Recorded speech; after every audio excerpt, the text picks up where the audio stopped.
ವಿಶೇಷವಾಗಿ ನಮ್ಮ ಜಿಲ್ಲೆಯಲ್ಲಿ ಕಳೆದ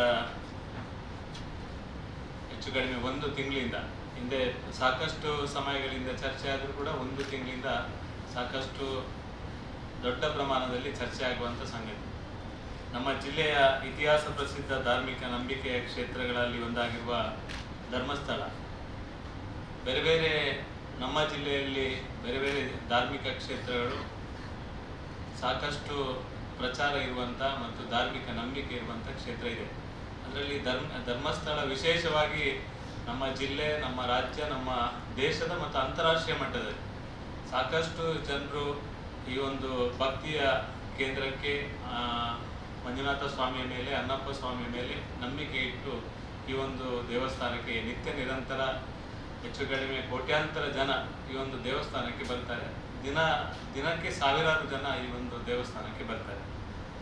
ಈ ದೇವಸ್ಥಾನದ ಬರುವಂಥ ಭಕ್ತರು ಕೌಟುಂಬಿಕ ಸಮಸ್ಯೆ ಆದರೂ ಕೂಡ ಅದನ್ನು ಪರಿಹಾರ ಮಾಡುವ ನಿಟ್ಟಿನಲ್ಲಿ ಆ ದೇವಸ್ಥಾನದ ಮೇಲೆ ನಂಬಿಕೆ ಇಟ್ಟು ಬರ್ತಾರೆ. ಜೊತೆಗೆ ಬೇರೆ ಬೇರೆ ರೀತಿಯ ಸಮಸ್ಯೆ ಆದಾಗ ಆನೆ ಹರಕೆ ಹೊತ್ತುಕೊಂಡು ಆ ಒಂದು ದೇವಸ್ಥಾನಕ್ಕೆ ಬರುವಂಥದ್ದು ನಮಗೆಲ್ಲ ಗೊತ್ತಿರುವ ಸಂಗತಿ. ಆ ದೇವಸ್ಥಾನದ ಮೇಲೆ ಭಾರಿ ಭಕ್ತಿ ಇರುವಂಥ ಒಂದು ನಂಬಿಕೆ ಇರುವಂಥ ನಮ್ಮ ಜಿಲ್ಲೆಯ ದೇವಸ್ಥಾನ.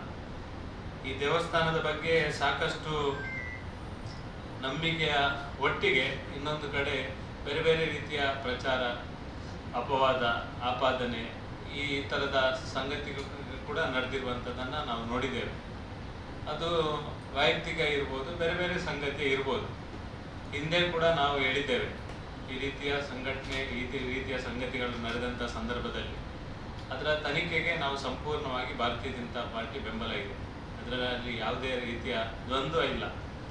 ಅಲ್ಲಿ ಯಾವುದೇ ಘಟನೆ ಆಗಿದ್ದರೂ, ಅದರ ಬಗ್ಗೆ ಸಂಶಯ ಇದ್ದರೂ ಕೂಡ ಅಥವಾ ಆಪಾದನೆ ಇದ್ದರೂ ಕೂಡ ಅದನ್ನು ಕಾನೂನಿನ ರೀತಿಯಲ್ಲಿ ತನಿಖೆ ಆಗಬೇಕು. ಆ ತನಿಖೆಯ ಆಧಾರದ ಮೇಲೆ ಕಾನೂನು ಏನು ಅದರ ಬಗ್ಗೆ ನಿರ್ಣಯ ತಗೊಳ್ತದೆ, ಅದಕ್ಕೆ ಸಂಪೂರ್ಣವಾಗಿ ಭಾರತೀಯ ಜನತಾ ಪಾರ್ಟಿ ಬೆಂಬಲವನ್ನು ಕೊಡ್ತದೆ.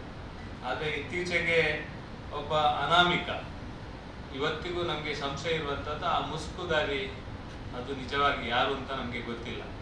ಅದನ್ನು ಪೊಲೀಸ್ ಇಲಾಖೆ ಕೂಡ ಸಾರ್ವತ್ರಿಕವಾಗಿ ಅವರು ಯಾರು ಅಂತ ಹೇಳ್ತಾ ಇಲ್ಲ. ಅದರ ಬಗ್ಗೆ ತೀರಾ ಒಂದು ಸಂಶಯ ಬರುವ ರೀತಿಯಲ್ಲಿ ಈ ಒಂದು ಘಟನೆ ನಡೆಯುವಂಥದ್ದು ನಮಗೆ ಆಗ್ತಾ ಇದೆ. ಒಟ್ಟು ಜಿಲ್ಲೆ ಮತ್ತು ಎಲ್ಲರೂ ಒಂದು ಆ ವಿಷಯದಲ್ಲಿ ಸಂಶಯ ವ್ಯಕ್ತಪಡಿಸುವಂಥ ರೀತಿಯಲ್ಲಿ ಬಂದಿದೆ. ಕಳೆದ ಒಂದು ತಿಂಗಳ ಹಿಂದೆ ಏನು ಹೇಳಿಕೆಯನ್ನು ಕೊಟ್ಟಿದ್ರು, ಅದನ್ನು ಅಲ್ಲಿ ಊತಿದ್ದೇನೆ, ಇಲ್ಲಿ ಊತಿದ್ದೇನೆ ಎನ್ನುವ ಸಂಶಯವನ್ನು, ಮತ್ತು ಅವರು ಈ ಥರ ಗುರುತರವಾಗಿ ನಾನು ಈ ರೀತಿಯ ಊತಿದ್ದೇನೆ, ಒಂದರಲ್ಲಿಷ್ಟು ಲೆಕ್ಕ ಸಮೇತ ಕೊಟ್ಟಿದ್ದಾರೆ. ಆದರೆ ಇವತ್ತು ಆ ತನಿಖೆ ಊತಿದ್ದನ್ನು ಹೊರತರುವಂಥದ್ದು, ಅಲ್ಲಿ ಯಾವ ಆಸ್ತಿ ಪಂಜರ ಸಿಗ್ತದೆ ಇದನ್ನೆಲ್ಲ ಹುಡುಕಾಡುವಂಥದ್ದು ಎಲ್ಲ ಆಗಿದೆ. ಆದರೆ ಇವತ್ತು ಸರಿಯಾದ ಒಂದು ದಿಕ್ಕಿನಲ್ಲಿ ಸರಿಯಾದ ಒಂದು ರೀತಿಯ ಮಾಹಿತಿ ಕೂಡ ಇವತ್ತು ಸಿಗ್ತಾ ಇಲ್ಲ.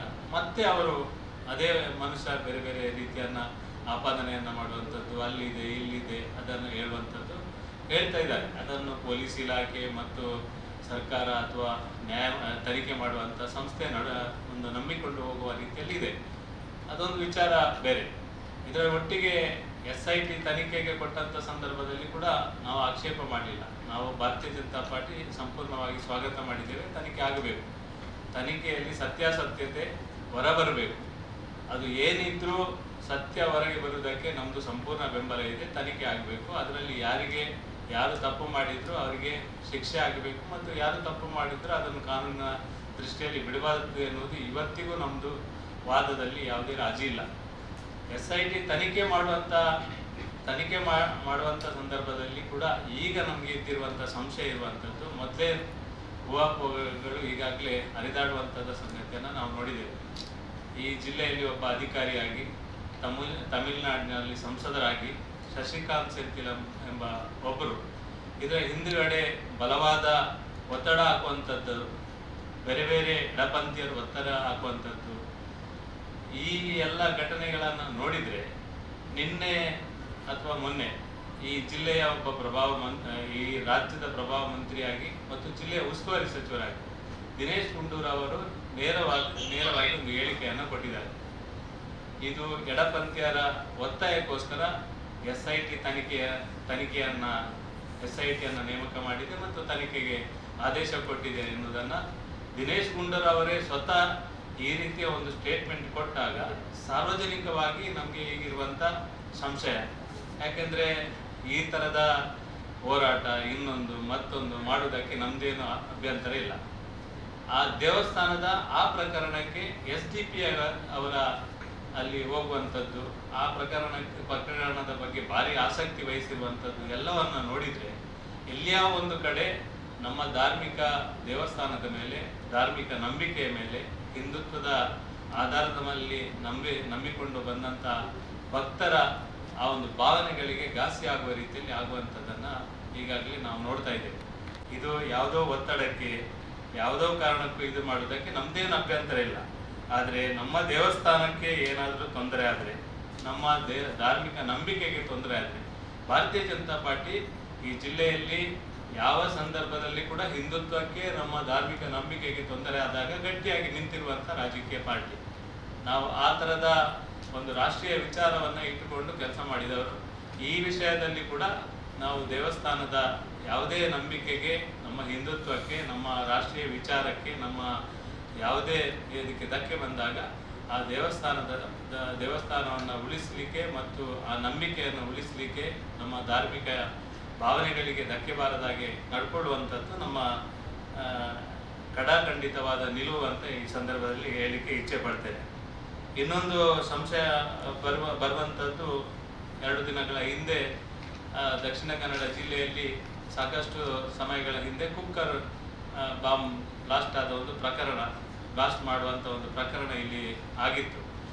ಅದು ಕೂಡ ತನಿಖೆ ಮಾಡುವಂಥ ಸಂದರ್ಭದಲ್ಲಿ ಅದು ಧರ್ಮಸ್ಥಳದಲ್ಲಿ ಕೂಡ ಆ ಒಂದು ಕುಕ್ಕರ್ ಬಾಂಬ್ ಸ್ಫೋಟ ಮಾಡುವಂಥ ಒಂದು ಷಡ್ಯಂತ್ರವನ್ನು ಮಾಡಿದ್ರು ಎನ್ನುವ ಒಂದು ಏನು ಮಾಹಿತಿ ಇವತ್ತು ಬರ್ತಾ ಇದೆ.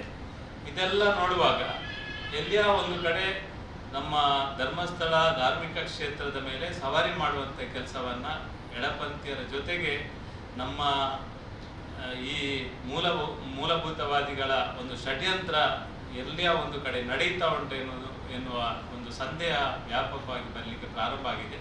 ಇದರ ಬಗ್ಗೆ ಸರಿಯಾದ ತನಿಖೆ ಆಗಬೇಕು. ನಾವು ಇವತ್ತು ಹೇಳುವಂಥದ್ದು, ಆ ಅನಾಮಿಕ ಇನ್ನೂ 25 ಗುಂಡಿ ತೊಡಲಿಕ್ಕೆ ಹೇಳಿ, ನಮ್ಮದೇನು ಅಭ್ಯಂತರ ಇಲ್ಲ, ಇನ್ನೂ ಬೇಕಾದಷ್ಟು ತನಿಖೆ ಮಾಡಲಿಕ್ಕೆ ಅವ್ರು ಹೇಳಿ. ಆದರೆ ಯಾವ ಮನುಷ್ಯನನ್ನು, ಯಾವ ಮುಖ ತೋರಿಸದ ಮನುಷ್ಯನನ್ನು ನಂಬಿಕೊಂಡು ಈ ಒಂದು ತನಿಖೆ ಮಾಡ್ತಾರಂತ ಸಾರ್ವಜನಿಕವಾಗಿ ಈ ಸರ್ಕಾರ ಹೇಳುವಂಥದ್ದು ಅವಶ್ಯಕತೆ ಇದೆ ಅಂತ ನಾವು ಹೇಳಲಿಕ್ಕೆ ಇಚ್ಛೆ ಪಡ್ತೇವೆ. ಇದರ ಆಧಾರರಹಿತವಾಗಿ, ಯಾವುದೇ ಆಧಾರರಹಿತವಾಗಿ ಈ ರೀತಿಯ ಒಂದು ಆರೋಪ ಮಾಡುವಂಥದ್ದು, ಆಧಾರ ಇದ್ದರೆ ಅದರ ಬಗ್ಗೆ ತನಿಖೆ ಮಾಡೋದಕ್ಕೆ ನಮ್ಮದೇನು ಅಭ್ಯಂತರ ಇಲ್ಲ. ಇದರ ಬಗ್ಗೆ ನಾವು ಸ್ಪಷ್ಟವಾಗಿದ್ದೇವೆ, ಅದರಲ್ಲಿ ಯಾವುದೇ ಇದಿಲ್ಲ. ನಮ್ಮ ಧಾರ್ಮಿಕ ನಂಬಿಕೆಗೆ ತೊಂದರೆ ಆಗಬಾರ್ದು ಹೊರತು ಅಲ್ಲಿ ಹಾಕಿರುವಂಥ ಆಪಾದನೆ, ಆರೋಪ ಇದನ್ನೆಲ್ಲ ಏನು ಬೇಕಾದರೂ ತನಿಖೆ ಮಾಡಿ. ಅನಾಮಿಕರ ಆ ವ್ಯಕ್ತಿಯ ಬಗ್ಗೆ ಕೂಡ ನಾವು ತನಿಖೆ ಮಾಡಬೇಕು. ಯಾಕೆ ಆ ಮನುಷ್ಯನನ್ನು ಮಂಪರು ಪರೀಕ್ಷೆ ಮಾಡಬೇಕು ಅಂತ ಒತ್ತಾಯ ಮಾಡೋದಿಲ್ಲ? ಬೇರೆ ಎಲ್ಲ ಸಂದರ್ಭದಲ್ಲಿ ಮಂಪರು ಪರೀಕ್ಷೆಗೆ ಒತ್ತಾಯ ಮಾಡುವಂಥ ಸಂದರ್ಭದಲ್ಲಿ ಆ ಮನುಷ್ಯನ ಕೂಡ ಮಂಪರು ಪರೀಕ್ಷೆಯನ್ನು ಮಾಡುವಂಥದ್ದು ಅವಶ್ಯಕತೆ ಇದೆ. ಒಟ್ಟು ಸತ್ಯ ನಮಗೆ ಸಹ ಬೇಕು. ಆ ಸುತ್ತಮುತ್ತ, ಧರ್ಮಸ್ಥಳದ ಸುತ್ತಮುತ್ತ ಯಾವ ಘಟನೆ ಯಾವ ರೀತಿ ಆಗಿದೆ ಅದು ಸಾರ್ವಜನಿಕವಾಗಿ ಇಡೀ ದಕ್ಷಿಣ ಕನ್ನಡ ಜಿಲ್ಲೆಯ ಎಲ್ಲ ಜನಕ್ಕೆ ಇದು ಸತ್ಯವಾದ ಸಂಗತಿ ಹೊರಬರಬೇಕೆನ್ನುವುದೇ ನಮ್ಮ ನಿಲುವು. ಆದ್ದರಿಂದ ಈ ಎಲ್ಲ ಘಟನೆಗಳನ್ನು ನೋಡಿದಂಥ ಸಂದರ್ಭದಲ್ಲಿ ಎಲ್ಲಿಯೋ ಒಂದು ಕಡೆ ಯಾವುದೋ ರೀತಿಯ ಎಡಪಂಥೀಯ ಷಡ್ಯಂತ್ರ ನಡೆಯುವಂಥದ್ದು ಇಲ್ಲಿ ನಡೀತಾ ಉಂಟು ಅಂತ ನಮಗೆ ಅನಿಸ್ತಾ ಇದೆ. ಆದ್ದರಿಂದ SIT ತನಿಖೆ ಇದರಿಂದ ಪೂರ್ಣಗೊಳಿಸಲಿಕ್ಕೆ ಸಾಧ್ಯ ಇಲ್ಲ. ಯಾಕಂದರೆ ಒಂದು ಪ್ರೆಷರಲ್ಲಿ ಒಂದು SIT ಕೂಡ ತನಿಖೆ ಮಾಡ್ತದೆ ಅಂತ ನಮಗೆ ಅನಾಮಿಕ ಹೇಳಿದ್ದನ್ನೇ ಕೇಳಿಕೊಂಡು ಈ ತನಿಖೆಯನ್ನು ಮುಂದುವರಿಸಿದರೆ ಇದು ಆಗುವಂಥದ್ದಲ್ಲ. ಅದಕ್ಕೋಸ್ಕರ ನಾವು ಕೂಡ ಇವತ್ತು ಭಾರತೀಯ ಜನತಾ ಪಾರ್ಟಿ ಕೇಂದ್ರ ಸರ್ಕಾರದಿಂದ ಅಥವಾ ಉನ್ನತ ಮಟ್ಟದಿಂದ ಇನ್ನೂ ಬಲವಾದ ಒಂದು ತನಿಖೆಯನ್ನು ಮಾಡಬೇಕು. ಇದರ ಒಟ್ಟಿಗೆ ಈ ಒಂದು ಪವಿತ್ರ ಧಾರ್ಮಿಕ ಸ್ಥಳಕ್ಕೆ ಧಕ್ಕೆ ಆಗುವ ಬಗ್ಗೆ ಕೂಡ ಒಂದು ಏನಾದರೂ ಷಡ್ಯಂತ್ರ ಮಾಡುವಂಥ ಸಂಗತಿ ಇದ್ದರೆ ಅದರ ಬಗ್ಗೆ ಕೂಡ ತನಿಖೆ ಮಾಡಬೇಕು.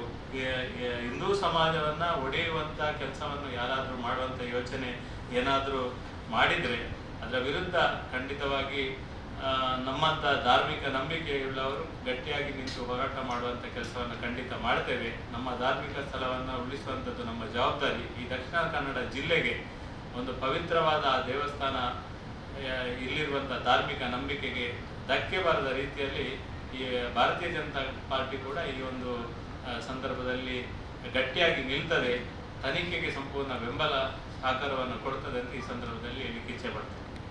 ಸರ್ಕಾರ ಮತ್ತು ತನಿಖಾ ಸಂಸ್ಥೆ ಅಲ್ಲಿ ತನಿಖೆ ಮಾಡುವಂಥ ಸಂದರ್ಭದಲ್ಲಿ ತನಿಖೆಗೆ ನಮ್ಮದು ಸಂಪೂರ್ಣ ಸಹಕಾರ ಇದೆ ಅಂತ ನಾವು ಹಿಂದೆ ಸಹ ಹೇಳಿದ್ದೇವೆ.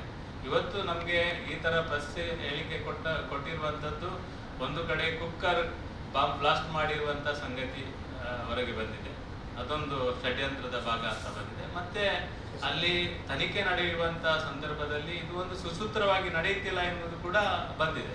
ಇದಕ್ಕಿಂತ ಹೆಚ್ಚಾಗಿ ನಿನ್ನೆ ಉಸ್ತುವಾರಿ ಸಚಿವರು ಆ ಸ್ಟೇಟ್ಮೆಂಟ್ ಕೊಟ್ಟ ನಂತರ ನಮಗೆ ಈ ಒಂದು ಒಟ್ಟು ತನಿಖೆ ಮತ್ತು ಈ ವ್ಯವಸ್ಥೆಯ ವಿರುದ್ಧ ಏನೋ ಒಂದು ಷಡ್ಯಂತ್ರ ನಡೆಯುತ್ತಾ ಉಂಟು ಅಂತ ನಮ್ಗೆ ಅನಿಸಿದೆ.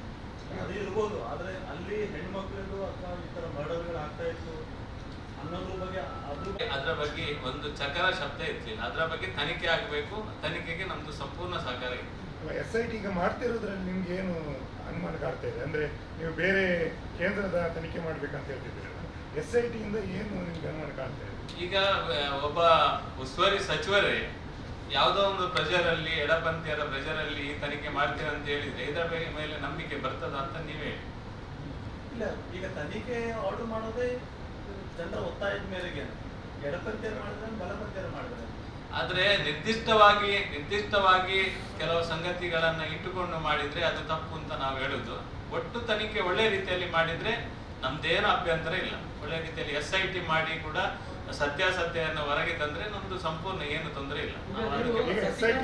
ಅವರ ಹೆಸರು ಮೆನ್ಷನ್ ಮಾಡಿದ್ವಿ. ಹೌದು. ಈಗ ಅದಕ್ಕೆ ಏನಾದ್ರು ಅವರು ಏನಾದ್ರು ಅಧಿಕೃತವಾಗಿ ಏನಾದ್ರು ಸ್ಟೇಟ್ಮೆಂಟ್ ಕೊಟ್ಟಿದ್ದಾರೆ? ನಿಮ್ಮ ಮಾಧ್ಯಮದಲ್ಲಿ ಬಂದಿರುವ ಸಂಗತಿಯನ್ನೇ ಹೇಳಿದೆ ಹೊರತು ನನ್ಗೇನು ಅದ್ರ ಬಗ್ಗೆ ಗೊತ್ತಿಲ್ಲ. ಮಾಧ್ಯಮದಲ್ಲಿ ಬಂದಿರುವ ಸಂಗತಿಯನ್ನೇ ಹೇಳಿದೆ.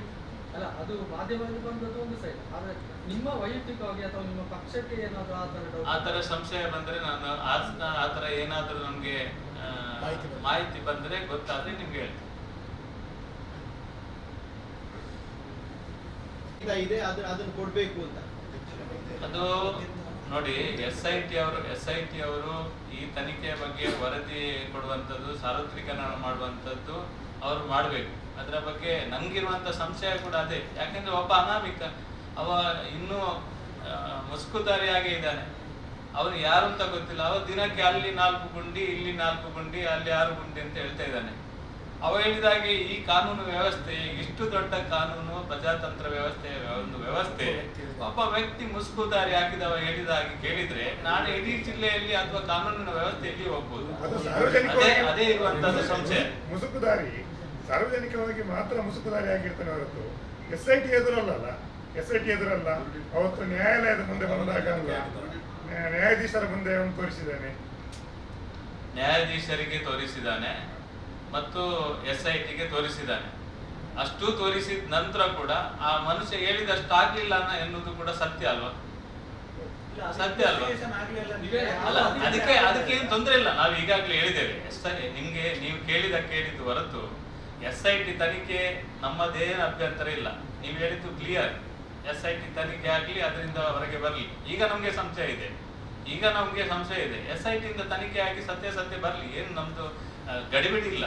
ಎಷ್ಟು ಬೇಕಾದ್ರೆ ಇನ್ನೂ ಬೇಕಾದ್ರೆ ಇನ್ನು 20-25 ಸ್ಥಳ ನಿಗದಿ ಮಾಡ್ಲಿ, ಅದನ್ನು ತನಿಖೆ ಮಾಡ್ಲಿ. ಅದರಲ್ಲಿ ಏನು ಇದಿಲ್ಲ, ನಮ್ದು ಅಭ್ಯಂತರ ಇಲ್ಲ. ಅಂದ್ರೆ SIT ತನಿಖೆ ಮಾಡುವಾಗ ಧಾರ್ಮಿಕ ಕ್ಷೇತ್ರಕ್ಕೆ ಇದು ಅನ್ಯಾಯ ಆಗ್ತದೆ ಎನ್ನುವಂಥದ್ದು ಅದು ಯಾಕೆ, ಅಂದ್ರೆ ಅದು ಯಾಕೆ ಬರ್ತಾ ಇದೆ ಅಂತ SIT ತನಿಖೆ ಮಾಡ್ತಿರುವುದು ನೀವು ಹೋಗ್ತೀವಿ. ಬೇರೆ ಬೇರೆ ಸಾಮಾಜಿಕ ಜಾಲದಲ್ಲಿ SIT ಅವರು ಮಾಡ್ತಿರೋದಲ್ಲ. ನಾವು SIT ಅವರು ಮಾಡಿದ್ದಾರೆ ಅಂತ ನಾವು ಹೇಳಿದ್ದೇವೆ ಇಲ್ಲ. SIT ಅವರು ತೊಂದರೆ ಮಾಡಿದ್ದಾರೆ ಅಂತ ನಾವು ಹೇಳಲೇ ಇಲ್ಲ. ಸರ್ಕಾರ ತೊಂದರೆ ಮಾಡಿದೆ ಅಂತ ನಾವು ಹೇಳಲೇ ಇಲ್ಲ. ನಾವು ಎಲ್ಲಿ ಸಹ ಅದನ್ನು ಹೇಳಿಲ್ಲ. ನಮ್ಮ ಪರಮ ಪವಿತ್ರವಾದ ದೇವಸ್ಥಾನದ ಧಾರ್ಮಿಕ ನಂಬಿಕೆಗೆ ತೊಂದರೆ ಬರಬಾರದು ಅಂತ ಮಾತ್ರ ಹೇಳಿದ್ರು. ಅಲ್ಲ, ಈಗ ಧರ್ಮಸ್ಥಳ ಹೇಳಿದ್ರೆ ಈಶ್ವರನ ಸ್ಥಾನ, ಅಲ್ಲಿ ಸಾವಿರಾರು ಹೆಣಗಳನ್ನು ಕೂತಿದ್ದಾರೆ ಹೇಳಿದ್ರೆ ಧರ್ಮಸ್ಥಳ ಈಶ್ವರನ ಸ್ಥಾನದಲ್ಲಿ ಶವ ಇರುವುದು ದೊಡ್ಡ ವಿಷಯ. ಆ ರೀತಿಯಾಗಿ ನೀವು ಭಾವಿಸ್ತೀರಾ? ಹಾಗಾದ್ರೆ ಅಲ್ಲ, ಅಲ್ಲಿ ಏನಾಗ್ಲಿಲ್ಲ ಇದರ ಬಗ್ಗೆ ವಿಮರ್ಶೆ ಮಾಡ್ಲಿಕ್ಕೆ ನನಗೆ ಅಷ್ಟು ಇದಿಲ್ಲ. ಅದರ ಬಗ್ಗೆ ನಾನು ಪಾಂಡಿತ್ಯವನ್ನು ನಮ್ಗೆ ಗೊತ್ತಿಲ್ಲ. ಅದು ಯಾರು ಮಾಡ್ಬೇಕು ಅವ್ರು ಮಾಡ್ತಾರೆ. ಅದಕ್ಕೆ ಕಾನೂನು ಇದೆ, ಯಾರ್ಯಾರು ಇಲಾಖೆ ಇದೆ ಅವರು ಮಾಡಬೇಕು. ಅಂದ್ರೆ ಆ ಥರ ಬರುವಾಗ ನಿಮಗೆ ಏನು ಖುಷಿ ಆಗುದಿಲ್ಲ, ಬೇಸರವಾಗುದಿಲ್ಲ ದೇವಸ್ಥಾನ? ಇಲ್ಲಿ ನಾನಿಲ್ಲಿ ಕೂತದ್ದು ಖುಷಿಗೂ ಅಲ್ಲ ಬೇಸರಕ್ಕೂ ಅಲ್ಲ, ಸತ್ಯ ಸಂಗತಿಯನ್ನ ಮಾತಾಡ್ಲಿಕ್ಕೆ ಕೂತದ್ದು. ಅಲ್ಲ, ಸತ್ಯ ಸಂಗತಿ ಏನು ಅಂತ ಹೇಳಿ ಕರೆಕ್ಟ್ ಆಗಿ ಅದನ್ನೇ ಹೇಳಿದೆ. ಸಂಗತಿ ನಮಗೆ ಗೊತ್ತಿದ್ರೆ ಅಲ್ಲ, ಸತ್ಯ ಸಂಗತಿ ನಿಮ್ಗೆ ಗೊತ್ತಿರುವಷ್ಟು ನಮ್ಗೆ ಗೊತ್ತಿಲ್ಲ, ಯಾಕಂದ್ರೆ ಕಳೆದ ಸುಮಾರು ದಿನ ಅಲ್ಲೇ ಇದ್ದದ್ದು ನೀವೇ. ಅಲ್ಲ, ನನಗೆ ಗೊತ್ತಿದ್ದ ಹಾಗೆ ನೀವು ಇದನ್ನು ಹೇಳಿ. ಧಾರ್ಮಿಕ ನಂಬಿಕೆಗೆ ನಮ್ಮ ಧರ್ಮ ಮತ್ತು ನಮ್ಮ ಧಾರ್ಮಿಕತೆಗೆ ಯಾವುದೇ ತೊಂದರೆ ಬರದ ರೀತಿಯಲ್ಲಿ ಇಡೀ ಸಮುದಾಯ ಮತ್ತು ವ್ಯವಸ್ಥೆ ಕಾನೂನು ಎಲ್ಲ ನಡಿಬೇಕು ಅಂತ ಮಾತ್ರ ನಾವು ಹೇಳಿರುವಂತದ್ದು. ನೀವು ಕೇಳಿದನ್ನೆಲ್ಲ ಹೇಳಿದ್ದೇನೆ, ಧನ್ಯವಾದ. ಈಗ ಸೌಜನ್ಯ ಈ ಹಿಂದಿನ ಹೋರಾಟವು ಹೆಚ್ಚಿಲ್ಲ, ಇವತ್ತಿಗೂ ಅದೇ ನಿಲುವು ನಮ್ಮ ಹತ್ರ ಇದೆ. ಅದನ್ನು ಅದರ ಬಗ್ಗೆ ನ್ಯಾಯ ಅವರ ಮನೆಗೆ ಸೌಜನ್ಯನಿಗೆ ಸಿಗಬೇಕು ಅಂತ ನ್ಯಾಯದ ಪರವಾಗಿದ್ದೇವೆ, ಅದರಲ್ಲಿ ಏನಿಲ್ಲ. ಇನ್ನು SIT ಇಂದ ತನಿಖೆ ಆಗ್ತಿದೆ, ಆ ತನಿಖೆ ಸರಿಯಾದ ದಿಕ್ಕಿನಲ್ಲಿ ಆಗಬೇಕು ಮತ್ತು ಸರಿಯಾದ ರಿಪೋರ್ಟ್ ಸಾರ್ವತ್ರೀಕರಣ ಮಾಡಬೇಕು ಅಂತ ಮಾತ್ರ ಇರುವಂತದ್ದು. ಅಲ್ಲ, ಈಗದ ತನಿಖೆ ಒಂದು ಇದಾಗಿ ಧಾರ್ಮಿಕ ಸ್ಥಳಕ್ಕೆ ಇದು ಅಟ್ಯಾಕ್ ಮಾಡಬಾರ್ದು ಅಷ್ಟೇ. ಸರ್, ಇವಾಗ ಧರ್ಮಸ್ಥಳ ಒಂದು ಗ್ರಾಮ, ಇದು ಒಂದು ಗ್ರಾಮದ ಸುತ್ತ ಆ ವ್ಯಕ್ತಿ ಬಂದು ಆ ಗ್ರಾಮದಲ್ಲಿ ಶವಭೂತಿ ಆ ಆ್ಯಂಗಲಲ್ಲಿ ಹೋಗ್ತಾ ಇದ್ದು. ಇದಕ್ಕೆ ದೇವರ ವಿಚಾರ ಎಲ್ಲೂ ಬಂದಿಲ್ಲ, ಮಂಜುನಾಥ ಸ್ವಾಮಿ ಬಂದಿಲ್ಲ, ಅನ್ನಪ್ಪ ಸ್ವಾಮಿದ ವಿಚಾರ ಕೂಡ ಬಂದಿಲ್ಲ.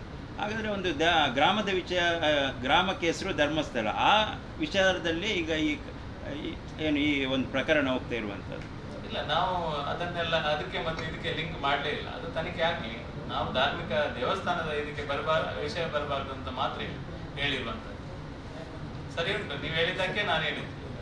ಈಗಾಗಲೇ ಬೇರೆ ಕಡೆಗಳಲ್ಲಿ ಒಂದು ರೀತಿಯಲ್ಲಿ ಆರೋಪಿಗಳು ಯಾರು ಅಂತ ಹೇಳುವಂಥ ರೀತಿಯ ಬಿಂಬಿಸುವ ಮಟ್ಟಕ್ಕೆ ಆಗಿದೆ ಅಂತ ಹೇಳ್ಬೇಕು. ತನಿಖೆ ಹಂತದಲ್ಲಿರುವಾಗಲೇ ಆರೋಪಿ ಯಾರು ಅಂತೇಳಿ ಯಾರೋ ಒಬ್ಬರು ಸಾಮಾಜಿಕ ಜಾಲತಾಣಗಳು ಇನ್ನಿತರಗಳು ಬಿಂಬಿಸುವಂಥ ಅಧಿಕಾರ ಅವರಿಗೆ. ಈಗ ನಾನು ಕೊನೆಯದಾಗಿ ಒಂದು ನಮ್ಮ ಪ್ರಶ್ನೆ ಏನಂತ ಹೇಳಿದ್ರೆ, ಸರಿ ಯಾರೋ ಬಿಂಬಿಸಿದ್ರು, ಅದು ತಪ್ಪು ಅಂತೇಳಿ ಆದರೆ ನಾಳೆ ಸರ್ಕಾರ ಏನು ಮಾಡುತ್ತೆ? ಅದು ಸರಿ ಅಂತೇಳಿ ಆದರೆ ಸರ್ಕಾರದ ದೃಷ್ಟಿಯಲ್ಲಿ ಏನು ಕಾನೂನು ಕ್ರಮ ವಹಿಸ್ಕೊಳ್ಳುತ್ತೆ. ತಪ್ಪು ಅಂತೇಳಿ ಆದರೆ ಆದಂಥ ತೇಜೋವಧೆಗೆ ಯಾರು ಹೊಣೆ? ಸಾಮಾಜಿಕ ಜಾಲತಾಣ ಇಲ್ಲಿ ಮಾತ್ರ, ಸಾಮಾಜಿಕ ಜಾಲತಾಣದಲ್ಲಿ ಆಗಿರುವಂತ ಮಾತ್ರ ಅಲ್ಲ. ಹಾಗಾದ್ರೆ ನಾನು ಕೇಳುವಂಥದ್ದು ಇಷ್ಟೇ, ನಮ್ಮ ಪ್ರಶ್ನೆ ಏನು ಅಂತ ಕೇಳಿದ್ರೆ, ಆ ತನಿಖೆಗಳು ಜಿಲ್ಲಾಧ್ಯಕ್ಷರು ಹೇಳೋದು, ಭಾರತೀಯ ಜನತಾ ಪಾರ್ಟಿ ಹೇಳೋದು ಇಷ್ಟೇ, ತನಿಖೆಯನ್ನು ತನಿಖೆ ರೂಪದಲ್ಲಿ ಮಾಡಿಕೊಳ್ಳಿ. ಧಾರ್ಮಿಕ ನಮ್ಮ ನಂಬಿಕೆಗೆ ತೊಂದರೆ ಬರುವಂಥ ರೀತಿಯ ಯಾವುದೇ ಷಡ್ಯಂತ್ರಗಳು ಅಥವಾ ಯಾವುದೇ ರೀತಿಯ ವಾತಾವರಣಗಳು ನಮ್ಮ ಕಣ್ಣಿಗೆ ಕಂಡಾಗ ಆ ಧಾರ್ಮಿಕ ಕ್ಷೇತ್ರದ ಭಾವನೆಗಳಿಗೆ ಅದನ್ನ ಆ ಬಗ್ಗೆ ನಾವು ಮಾತಾಡಬೇಕಾದ್ರೆ ನಮ್ಮ ಜವಾಬ್ದಾರಿ. ಟಿಒವಾಹಿನಿಯಲ್ಲಿ ಧರ್ಮಸ್ಥಳಗಳಿಗೆ ಯಾರು ಹೋಗ್ಬಾರ್ದು, ಧರ್ಮಸ್ಥಳಕ್ಕೆ ಹೋಗ್ಬಾರ್ದು, ಗ್ರಾಮಕ್ಕೆ ಹೋಗ್ಬಾರ್ದು ಹೇಳಿದ್ರೆ ದೇವಸ್ಥಾನಕ್ಕೆ ಹೋಗ್ಬೇಡ. ಟಿವಿಯಲ್ಲಿ ಬಂದಿದೆ, ಟಿವಿಯಲ್ಲಿ ಅದೇ ಷಡ್ಯಂತ್ರ ಇದನ್ನು ಹಾಕ್ಸಿದ್ಯಾ? ಒಂದೇ ಮಿನಿಟ್, ನಮಗೆ SIT ತನಿಖೆ ಏನಾಗ್ತದೆ ಅದ್ರ ಆಗ್ಬೇಕು, ಸರಿಯಾಗಿ ಆಗ್ಬೇಕು. ಏನು ಶಿಕ್ಷೆ ಆಗ್ತದೆ, ಏನಾದ್ರು ತಪ್ಪು ಮಾಡಿದ್ರ ಶಿಕ್ಷೆ ಆಗ್ಬೇಕು, ಅದ್ರ ಬಗ್ಗೆ ನಮ್ದು ಇದಲ್ಲ. ಥರ್ಡ್, ಈಗ ಫಾರ್ ಎಕ್ಸಾಂಪಲ್ ಮಂಗಳೂರು ಕಮ್ಯುನಿಟಿ ವ್ಯಾಪ್ತಿಯಲ್ಲಿ ಸೋಷಿಯಲ್ ಮೀಡಿಯಾದಲ್ಲಿ ಅವ ಕಳ್ಳ ಅವಕ್ಕೊಂದು ಈಗೆಲ್ಲ ನಿಂತಿದೆ ಅಲ್ಲ. ಪೊಲೀಸ್ ಇನ್ವೆಸ್ಟಿಗೇಷನ್ ಮಾಡ್ತಾ ಇದ್ದಾರೆ, ನಾವು ಯಾರಾದ್ರೂ ಅಡ್ಡ ಬರ್ತಾರೆ? ಇಲ್ಲ. ಅದೇ ರೀತಿ ಇನ್ವೆಸ್ಟಿಗೇಷನ್ ಅಲ್ಲಿ ಸಾಗಿ ತಪ್ಪು ಶಿಕ್ಷೆ ಅದೆಲ್ಲ ಸರ್ಕಾರಕ್ಕೆ ಬಿಟ್ಟಂಥದ್ದು, ಜುಡಿಷಿಯಲ್ ಸಿಸ್ಟಮಿಗೆ ಬಿಟ್ಟಂದು, ಲೀಗಲ್ ಸಿಸ್ಟಮಿಗೆ ಬಿಟ್ಟಂದು ನಮ್ದು ಅಭ್ಯಂತರ ಇಲ್ಲ. ಆದರೆ ನೀವು ಸುದ್ದಿವಾಹಿನಿಗಳಲ್ಲಿ ನಿಮ್ದೆಲ್ಲ ಹೇಳಿದ್ನ, ಕೆಲವು ಕಡೆಗಳಲ್ಲಿ ಪ್ರಾಯೋಜಿತವಾಗಿ ಬಂದಿದೆ. BBC ಬರ್ತದೆ, ಅಲ್ ಜಜೀರಾದಲ್ಲಿ ಬರ್ತದೆ, ಈ ರೀತಿ ಎಲ್ಲ ಬರ್ತವೆ. ಬಂದರೆ ಸತ್ಯ ಸುಳ್ಳು ಅದೆಲ್ಲ ಇವರು ಡಿಸೈಡ್ ಮಾಡಿ. ನೀವು ಎಲ್ಲೋ ಒಂದು ಕಡೆ ನಿಮ್ಮ ಧಾರ್ಮಿಕ ನಂಬಿಕೆಗೆ ಪೆಟ್ಟು ಕೊಡುವಂಥ ವಿಷಯಗಳನ್ನು ಸೋಷಿಯಲ್ ಮೀಡಿಯಾದಲ್ಲಿ ಸಹ ಹಾಕ್ತಾ ಇದ್ದಾರೆ. ಯಾರೆಲ್ಲ ಇಲ್ಲಿ ಹಿಂದೂ ಕಾರ್ಯಕರ್ತರ ಮರ್ಡರ್ ಮಾಡಿ ಅವ್ರ ಹಿಂದೆ ತಿರುಗಿದವರು ಯಾರೆಲ್ಲ ಇದ್ದಾರೆ, ಅವರು ಸಹ ಅಲ್ಲಿ ಭೇಟಿ ಕೊಡ್ತಾ ಇದ್ದಾರೆ. ಇದರ ಹಿಂದಿರುವ ಅರ್ಥ ಇದೆ, SIT ತನಿಖೆಗೆ ನಮ್ದು ಅಭ್ಯಂತರ ಎಲ್ಲ ಮಾಡಬೇಕು, ಸರಿಯಾಗಿ ಆಗಿ. ಯಾರಿಗೂ ನ್ಯಾಯ ಸಿಗ್ಲಿಕ್ಕೆ ಹೋರಾಟ ಯಾರೆಲ್ಲ ಮಾಡ್ತಾ ಇದ್ದಾರೆ, ಸಂಪೂರ್ಣ ಬೆಂಬಲ. ಆದರೆ ನೀವು ನಡುವೆಯಲ್ಲಿ ಎತ್ಕೊಂಡು ಬಂದವರೆಲ್ಲರೂ ಸಹ ರಿಪೋರ್ಟ್ ಕೊಡೋದು, ಇವರು ದೇವಸ್ಥಾನಕ್ಕೆ ಹೋಗಬೇಡಿ, ಆ ಪ್ರದೇಶಕ್ಕೆ ಹೋದ್ರಲ್ಲಿ ದೇವರಿಲ್ಲ, ಅಣ್ಣಪ್ಪನಿಗೆ ಶಕ್ತಿ, ಆ ರೀತಿಯ ಮಾತುಗಳು ಆಡಿದಾಗ ಈ ಶಬರಿಮಲೆಯಲ್ಲೂ ಮಾಡಿದ್ರು, ಶನಿ ಶಿಂಗ್ನಾಪುರದಲ್ಲಿ ಮಾಡಿದ್ರು, ತಿರುಪತಿಯಲ್ಲಿ ಆಯ್ತು, ಇಶಾದಲ್ಲಿ ಆಯ್ತು. ಇದಾಗ್ತದೆ. ನಮ್ಮ ಯಾವುದೇ ರೀತಿಯ ನಿಮ್ಮ ಇದಕ್ಕೆ ಇನ್ವೆಸ್ಟಿಗೇಷನ್ಗೆ ನಾವು ಸಂಪೂರ್ಣ ಬೆಂಬಲ. ಭಾರತೀಯ ಜನತಾ ಪಾರ್ಟಿ ಇರ್ಬೋದು, ನಾವೆಲ್ಲ ಶಾಸಕರು ಇರ್ಬೋದು. ನಮ್ದು ಮೇನ್ ಇದು ಮಾತ್ರ, ನಾನು ಹೇಳಿದ ಪಾಯಿಂಟ್ ಮಾತ್ರ. ನೀವು ಯಾವ್ದು ವಾಹಿನಿ ಅಂತ ಹೇಳಿದ್ರೆ, ವಾಹಿನಿಯಲ್ಲಿ ಬಂದದ್ದಕ್ಕೆ ನಾವು ಎಷ್ಟು ಹೊತ್ತು ಬಾಯಿ ಮುಚ್ಚಿ ಕೂತ್ಕೊಳ್ಳೋದು? ಎಲ್ಲರೂ ಬರ್ದಾಗ ಎಲ್ಲರೂ ಜರ್ನಲಿಸ್ಟ್ ಆಗಿದ್ದಾರೆ. ಮಿಸ್ಇನ್ಫಾರ್ಮೇಶನ್ ಬರುತ್ತೆ ಅದ್ರ ಮೇಲೆ ಆಕ್ಷನ್ ತಗೊಳ್ಳಿ ಅಂತ ಅದೊಂದು ಅದೇ ಅದಕ್ಕಾಗಿ ಹೇಳಿದೆ